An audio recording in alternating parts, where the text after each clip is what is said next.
Gitu Yuat. It's Wednesday, July 5th. This is Africa 54.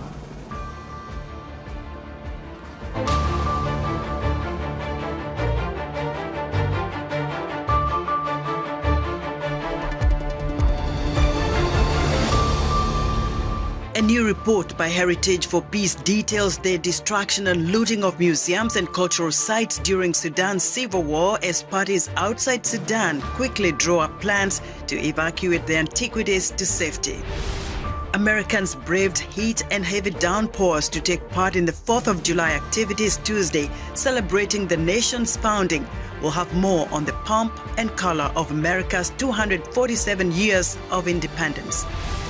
And in our technology report, a school in Kenya generates a buzz locally and globally after being ranked among the top 10 schools making a difference by instilling a deep sense of pride, critical thinking, innovation, self-efficacy, and entrepreneurship. All this and much more coming up on today's Africa 54.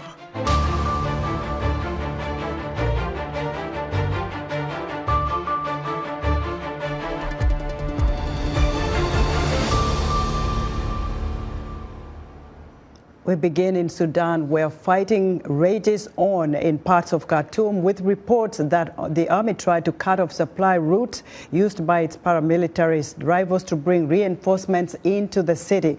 The sound of artillery fire shook the town in northwest Khartoum on Tuesday and progressed towards the center and east of the city, according to witnesses. Since April 15th, nearly 3,000 people have been killed in the violence, according to the Armed Conflict Location and Event Data Project. The International Organization for Migration says a further 2.2 million people have been displaced within the country, with another 645,000 fleeing the country across the borders. A new report by Heritage for Peace, a non-profit that preserves cultural artifacts in times of war, has detailed the destruction and looting of museums and cultural sites during Sudan's civil war. Meanwhile, parties outside Sudan are quickly drawing up plans to evacuate the antiquities to safety. Henry Wilkins reports from Jamena, Chad. Sudan has a rich cultural heritage dating back 3,000 years to the Kushite civilization, which built these pyramids near the town of Meroe and even ruled neighbouring Egypt around 700 BC. Sudan's civil war, which started in April, is now threatening that heritage. Experts have confirmed this video on social media shows soldiers from the paramilitary group Rapid Support Forces entering an archaeological laboratory in Khartoum that houses ancient mummies. The video alarmed museum directors in Sudan and other experts worldwide. We are so worried that the damage of the war and the conflict is reaching these places. The bombing as well for the universities, for the museums have taken place in varied cities in Sudan, in particular in Khartoum and Jenin, Niala. Some artifacts from Sudan are held safely in foreign collections, like this one at the British Museum. But a report published on June 28th by Heritage for Peace, a non-profit dedicated to preserving cultural artifacts in times of war, says those left behind in Sudan are at risk. An archaeologist who worked on the report says it confirms that a historical market was the latest cultural site to be damaged or destroyed. What we just heard yesterday was the destruction of the old part of Omdurman market, and this has been completely destroyed by fire. There are already a damage to the museums in Darfur region. Sultan Ali Dinar Museum has been damaged. In downtown Khartoum, museums and other cultural heritage sites sit a few hundred metres from the country's military headquarters and intelligence services, the setting for intense fighting during the war. Experts say they've used satellite images to identify damage to these sites. Interested parties outside of Sudan are doing what they can to preserve the country's heritage. Salah Ahmed, the former director of Sudan's National Corporation for Antiquities and Museums, says he is training volunteers to evacuate the country's artifacts. In case they feel there is a real threat to the museums, to prepare who is going to do the evacuation itself, how the objects can be handled, where are they going to be hidden. So we are now in this emergency situation. Meanwhile, Heritage for Peace says that it's organising fundraising events at Western museums to help pay for more people on the ground, and that it's also tried lobbying Sudan's two warring sides at peace talks in Saudi Arabia. That's what we tried to push on the negotiation table in Jeddah a few weeks ago. That heritage destruction is an issue declared by the international law. Ahmed says Merowe has more visitors than ever, as Sudanese citizens who rarely travel outside Khartoum head north to escape the fighting. Even this is causing damage to the site, he says, as volunteers are unable to manage the increased traffic. Henry Wilkins for VOA News, N'Djamena, Chad. Since the outbreak of the war in Sudan began on April 15th, more than 2.8 million people have been displaced, with over 600,000 crossing into neighboring countries like Egypt, Chad and South Sudan. For more on the plight of Sudan refugees, I'm joined by Abdullahi Halake, Refugees International's senior advocate for East and Southern Africa. Abdullahi, welcome to Africa 54. Thank you. Tell us which places you visited and what you witnessed. Thank you so much, Esther. I think we visited Renk, which is the northernmost part of South Sudan and borders Sudan, South Sudan. And on the Egyptian border, we visited, the city of Aswan, which is the closest to the border. In both places, what you see is the scene of thousands of people trying to come into the country. In the case of South Sudan, where 800,000 of them were registered in Sudan as refugees, many of them coming back. We've had something like 100,000 already. But most of them, when they come in, they are hosted in a transit center in a town called Renk, where, according to the government, de facto, after 72 hours, they need to leave to their home states. But the problem is the transit center that was meant to host 4,000 people now hosts 11,000 of them. And majority of people cannot go to their home states, A, because there's no enough transportation to take them there, B, because there are conflicts in some of the home states, and also because they are flooding. Now, wow, that is, very concerning, especially when you think about women, you think about children, you think about elderly people. What are the challenges are they facing, and how are these being addressed? Thank you so much. I'm glad you brought up women and children, because they are at the receiving end of the worst of this conflict. I met a mom who has 4-month-old baby. His name is Faris, and Faris had one kidney. He had problems with his kidney. One of the kidney was operated on before the conflict, and they went back to Khartoum. And after the conflict, they had to come back. When I met her, her mom was down on her luck, and she doesn't know what to do because she needs 50,000 Egyptian pounds for the other kidney to be operated on. But they don't have any money for them to do that. In Renk, what we saw was a place, because it's so crowded, it is raining, and because conflict is still going on in Sudan, more people are coming in. Already, we have cases of measles outbreak. 4 children have died, and over 80 of them are infected. So we are looking at both borders, serious humanitarian crises. But on the Egyptian border, the major challenge is that the Egyptian authorities are not letting people in. In the town of Wadi Halfa, which is the last town between Egypt and Sudan, over 120,000 people are still stuck at the border. Now, you bring in a very gloomy picture here, and this is the rainy season. Most refugees, as you say, some of them are, they have nowhere to stay. They can't even take so many. So how are the host countries prepared to take more refugees that are still fleeing Sudan? And also, what are humanitarian aid groups like yours doing to alleviate their suffering? I think there are few ways that can be solved. The major one from the Egyptian side is for these refugees, many of them who are not getting a ton of attention, is for the authorities, that is the Egyptian authorities and UNHCR, to be able to let these people in under what we call prima facie refugee status. This is refugee status that is given to refugees by virtue of being refugees and being displaced. Secondly, there are many Sudanese-led refugee organizations inside Egypt that are doing fantastic work, but they are strained.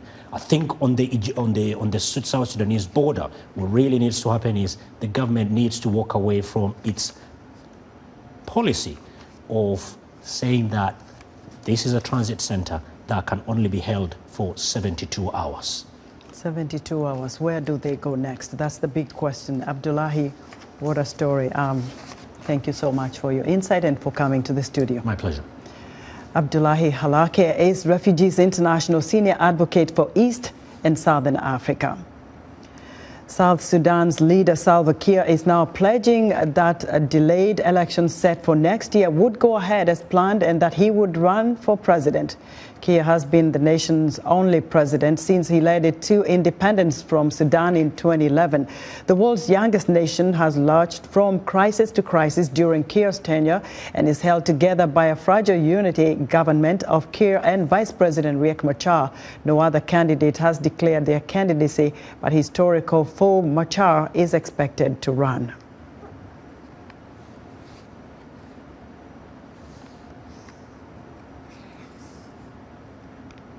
Activist groups in Zimbabwe have launched a series of nationwide Vote in Peace concerts to promote unity and discourage violence.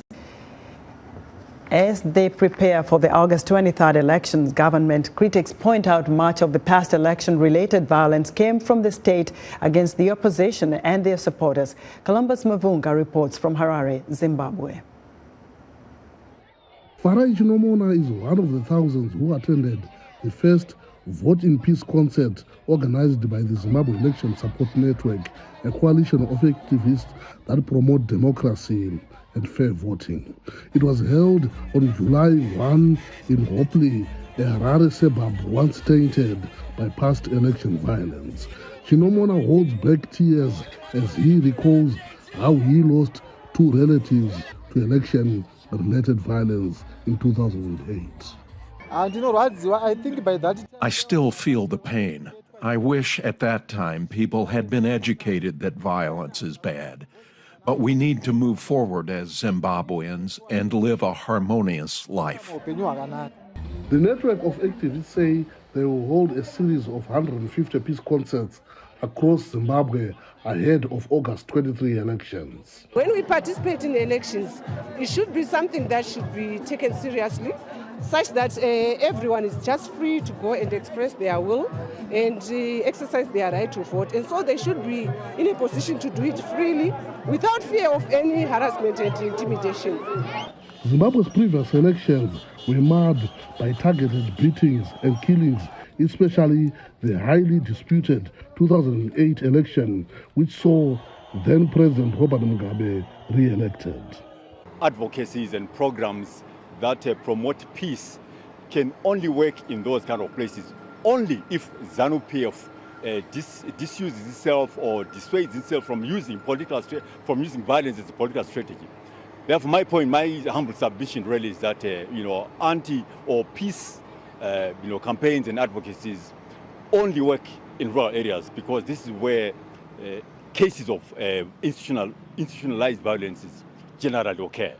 ZANU-PF denies using violence against opponents, and President Emerson Mnangagwa has also been calling for peaceful campaigning. We are one of the most peaceful countries on the continent. We are a peaceful country. Zimbabweans attending the Vote in Peace concerts can only hope that the president's words will this time ring true. Columbus Mavunga for VOA News, Harare, Zimbabwe.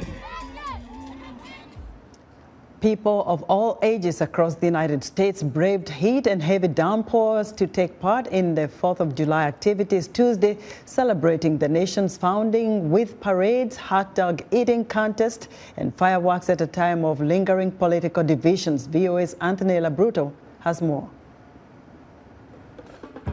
In Washington, D.C., thousands turned out to greet bands and attractions of all types.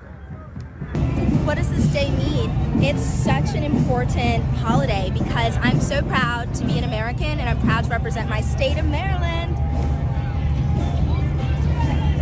In New York, Joey Chestnut won this year's Nathan's Famous 4th of July hot dog eating contest, claiming his 16th victory, consuming 62 francs.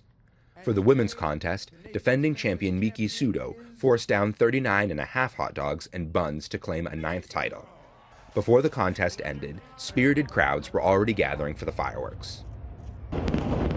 As the celebration moved into the night, the New York City skyline exploded in color to the approval of thousands. Back in Washington, the President and First Lady hosted a 4th of July celebration for military and veteran families, caregivers, and survivors on the White House South Lawn Tuesday evening. It really matters. It really matters you're showing your support for the military in a day like today. You know, it's an incredible opportunity we have. And we are its independence from Britain. Anthony Labruto, VOA News, Washington. We're excited to hear what you think about Africa 54 and all our VOA Africa programs on our website at voaafrica.com. Still to come in our tech report, a school in Kenya generates a buzz globally after being ranked among the top 10 schools making a difference. Stay tuned.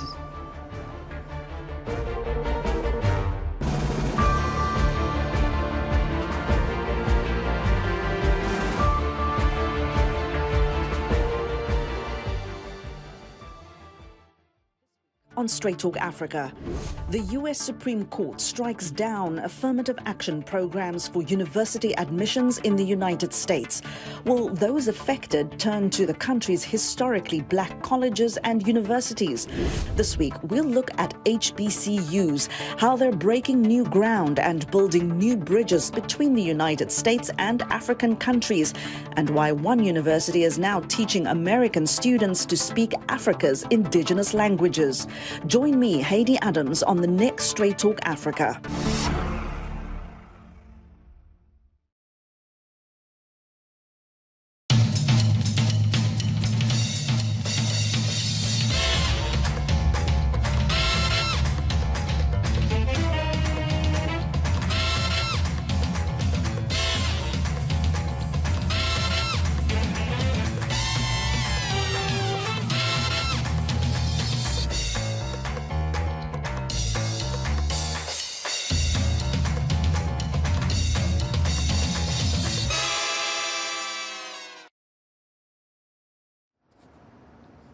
In other African news, former Chelsea striker Didier Drogba says soccer players in Africa too often fall prey to fake agents peddling promises of fame and fortune. Through his foundation, Drogba has teamed up with Global Soccer Players Union, FIFPro, and the International Labour Organization to raise awareness about the risks. Zambia is close to resolving a dispute with Vedanta Resources over its Konkola copper mines, with a deal over the future of the partly state-owned unit imminent. Konkola copper mines has battled to attract investment since relations between Zambia and Vedanta broke down several years ago, culminating in the state's takeover of the assets and forced liquidation in May 2019. And Congolese state miner Geka Mines said on Wednesday that China's curbs on exports of germanium products will lift prices of the semiconductor material, creating more value for the DRC as it readies a new unit to produce it. China on Monday announced export restrictions on some mined products, citing national security interests. Minnesota-based company Epimonia is turning material from life jackets worn by refugees into fashion accessories and other items of clothing. VOA's Kali Abdu has the story. These are not ordinary life jackets. They were worn by refugees from different parts of the world who risked their lives crossing the Mediterranean Sea to reach Europe. Now they've been turned into a fashion collection created by Epimonia, a Minnesota-based company launched in 2018. The parents of Epimonia's founder, Mohammed Malim, fled Somalia during the conflict in the 1990s. Malim was born in Kenya's Dadaab refugee camp complex before resettling in the U.S. We take those life jackets and turn into a fashion piece. The purpose behind that is, to create awareness of the refugee crisis globally, and to support refugees, through sustainable fashion. Malim's fashion collection and some of the life jackets and boats used by the refugees were part of a live exhibit on June 17 at a gallery in Washington. The event featured installations and poetry that humanized stories of the refugee crisis in the Mediterranean Sea. This exhibit basically is a moment where we respect and we honor the refugees fleeing. We tell the stories of the refugees that flee from the home country. The UN's International Organization for Migration, or IOM, says the Mediterranean Sea is one of the world's most dangerous maritime crossings. The route has so far claimed more than 20,000 lives since 2014, according to IOM's director. The boat starts to slow down. The captain turns around with a loaded gun and says it's getting heavy. For this exhibit, Malim collaborated with Somali-American poet and author Elias Yabaro, who goes by his stage name Alaku. Yabaro says the goal of the event is to bring people closer to personal stories. The new story of this type of journey is always just numbers. It's 9 people off the coast of this and 12 people off the coast of that, and you don't really understand who these people are or why they're driven to leave a country they call home. And so we really wanted to just, make this very tangible. Malim says he wants his fashion pieces to tell the story about the journey of the refugee who wore it. 3 people have to go now. Mohammed and Fatima. Kali Abdu for VOA News, Washington. It's time for our tech segment, and joining us now is our technology reporter, Paul Ndiho. Hello, Paul. Hello, Esther. Afrocentrism can now be a game changer for schools in Africa. Children in Freedom School, a little-known education institution in Nakuru, Kenya, is disrupting the traditional education system. The school is generating a buzz in Kenya and globally after being ranked among the top 10 schools making a difference and overcoming adversity. For more, I spoke via Skype to Dr. Udhiri Kanayo, co-founder of Children in Freedom School based in Nakuru, Kenya. Welcome to Africa 54.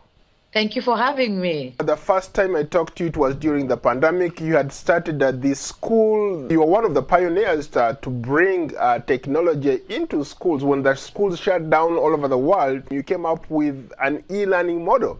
And it has since kicked off, and you are doing very, very well.